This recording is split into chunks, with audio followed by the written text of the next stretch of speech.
आपके साथ पूर्वी राय और आप देख रहे हैं न्यूज 24। नानाखेड़ा थाना क्षेत्र के इंदौर रोड पर ईंट भट्टे के समीप एक मजदूर की संदिग्ध परिस्थिति में लाश मिली है, जिसके बाद पुलिस ने मर्ग कायम कर जिला अस्पताल में शव का पोस्टमार्टम करवाया है। ईंट भट्टा संचालक माधव प्रजापति ने जानकारी देते हुए बताया कि बड़नगर तहसील के गांव ओडी के रहने वाला मजदूर पिछले कई सालों से इंदौर रोड स्थित ईंट भट्टे पर मजदूरी का काम करता था। अचानक उसकी संदिग्ध परिस्थिति में लाश मिली है, जिसका जिला अस्पताल में पोस्टमार्टम करवाया जा रहा है। पुलिस का कहना है कि माधव पिता गप्पा जी मालवीय की संदिग्ध परिस्थिति में लाश मिलने के बाद मामले में जांच की जा रही है। मौत हुई, क्या घटना घटी?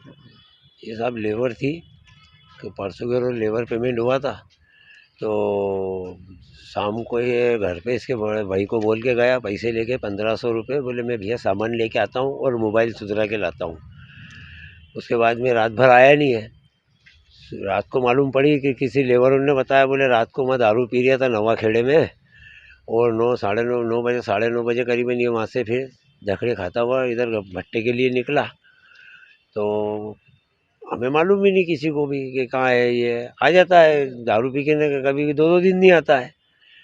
तो फिर वो किसी जंगल में जानवर या गाय ढोर चराने वाले घूम रहे थे उधर, तो उन्होंने देखा कि कोई लाश पड़ी हुई है। तो जाके देखा सब लोगों ने, तो किसी ने पहचाना नहीं। फिर हमारे खबर पड़ी, मैंने कहा हमारा भी आदमी एक गायब है भैया।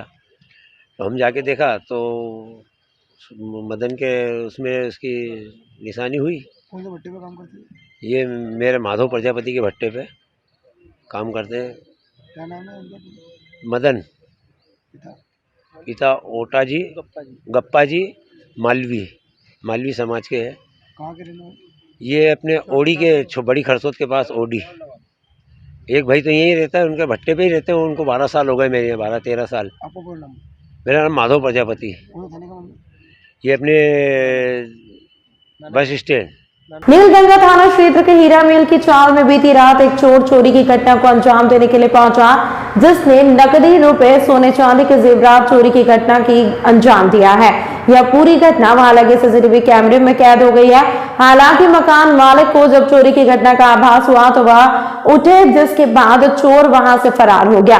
पीड़ित महिला प्रभापति जगदीश वर्मा ने जानकारी देते हुए बताया कि धनालाल की चाल में उनका मकान है। बीती रात लगभग 4 बजे के आसपास एक चोर उनके घर में घुसा और एक सोने की चेन, 2 मंगलसूत्र, कान के झुमके, अंगूठी और 90,000 रुपए नगद चोरी की घटना को अंजाम दिया। महिला का कहना है कि जब उन्हें चोरी की घटना का आभास हुआ तो वह उठी और चोर को घटना से रोकने का प्रयास किया, तो चोर ने उन्हें चाकू दिखाकर डरा दिया और चोर घटना को अंजाम देकर वहां से फरार हो गया। यह पूरी घटना सीसीटीवी कैमरे में कैद हो गई है। हालांकि नीलगंगा थाना पुलिस मौके पर पहुंची है और मामले में जांच शुरू कर दी है। महिला का कहना है कि चोर ने मुंह पर कपड़ा बांध रखा था, जिससे उसे पहचाना नहीं जा सका। वो चोर घुसा, वो तो बाटो में से पैसे हट रहा था। पहले अलवारी सब खोल लिया, सब कर लिया, और फिर मैं वो इसके बाटो में से पैसे हट रहा था, तो चाबी गिरी होगी कांच पे। तो मेरे को आवाज आई, मैं समझी कि बिल्ली घुसी। तो वो बोलता मेरे को हाथ में चाकू था या सरिया था कुछ, तो बोला क्या ना चिल्लाओ मत, मैं मार दूंगा। इनको उठाने लगी मैं, और इतने में ना गेट लगा के बाहर से जोर से गेट लगा के और भाग किया। और ना सलवार, वो मुंह पे कपड़ा बांध रखा था ऐसे। क्या सामान लेके गए? एक चेन है, 2 मंगलसूत्र है, मेरे झुमके, कान के होंगे, और एक अंगूठी है, और 80-90 हजार रुपए होंगे। कितने बजे घटनाक्रम हो गई? सुबह 3:30 में गाड़ी में देखा तो मेरी गाड़ी में 3:45 बजी थी। क्या नाम है आपका?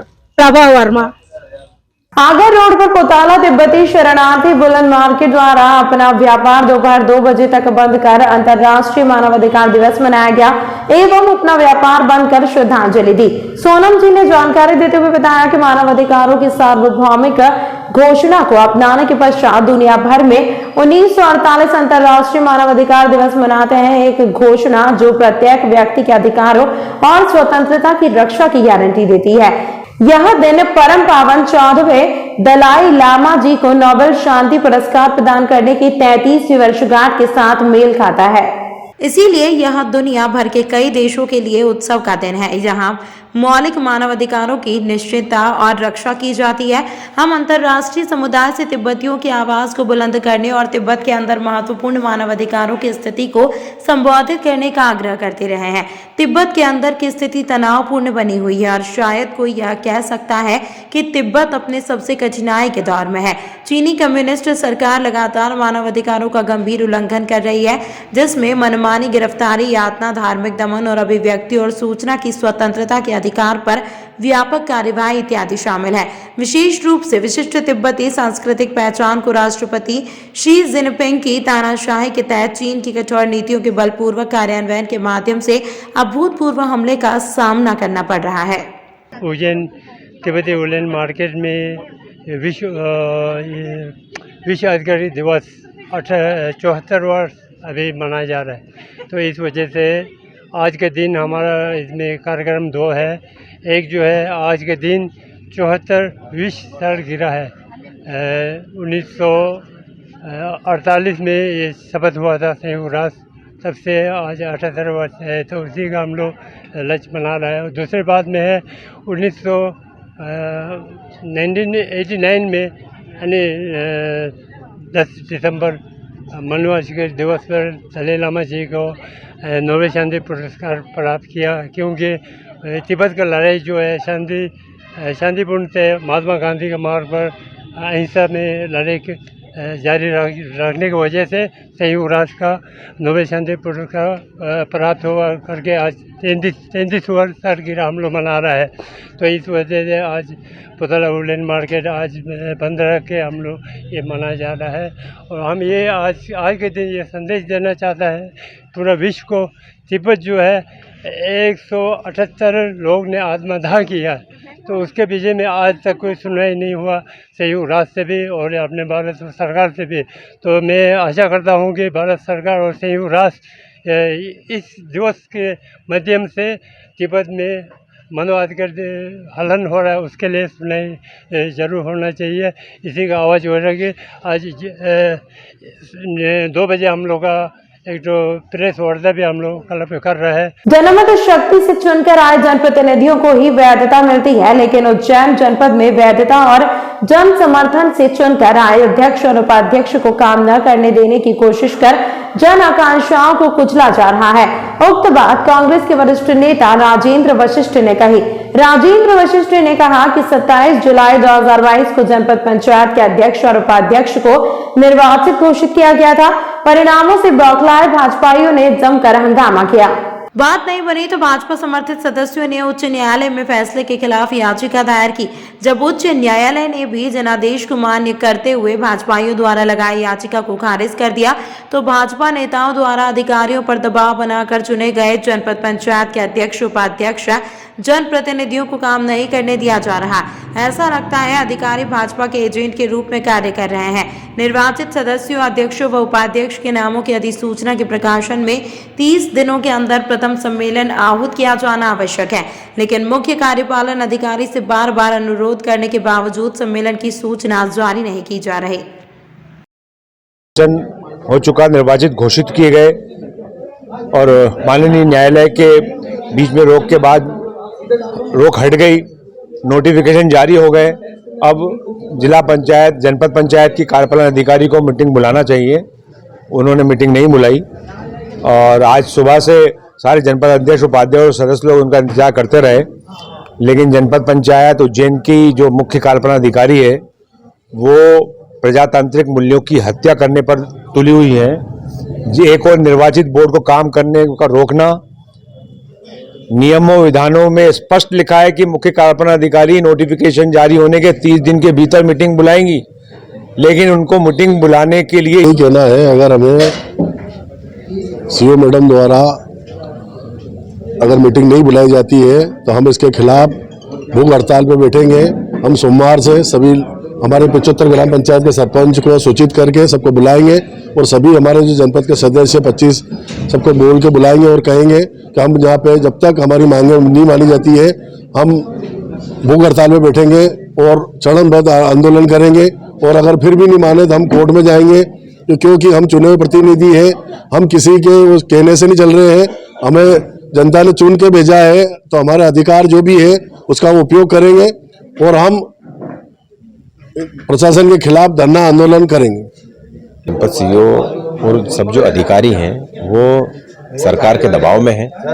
शपथ होना थी पर कोई किसी प्रकार का कोई ध्यान है नहीं और हम लोग अब बहुत परेशान हो चुके हैं। अब यूँ समझ लीजिए आप कि हम लोग भूख हड़ताल पे बैठेंगे और इनके खिलाफ, यहाँ के जो जनपद सीईओ हैं और जो भी अधिकारी हैं, इनके खिलाफ हम हाईकोर्ट जाएंगे।